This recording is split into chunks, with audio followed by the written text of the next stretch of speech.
Bigyan mo ako ng pansin, bigyan mo ako ng pansin. Bigyan mo ako ng ingay o katahimikan. Makinig ka o ikaw, may sasabihin sa mundo.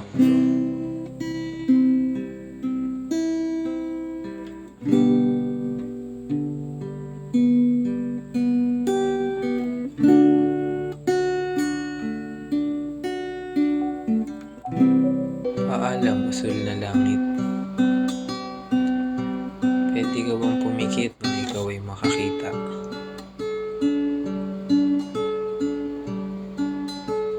Pakinggan ng katahimikan.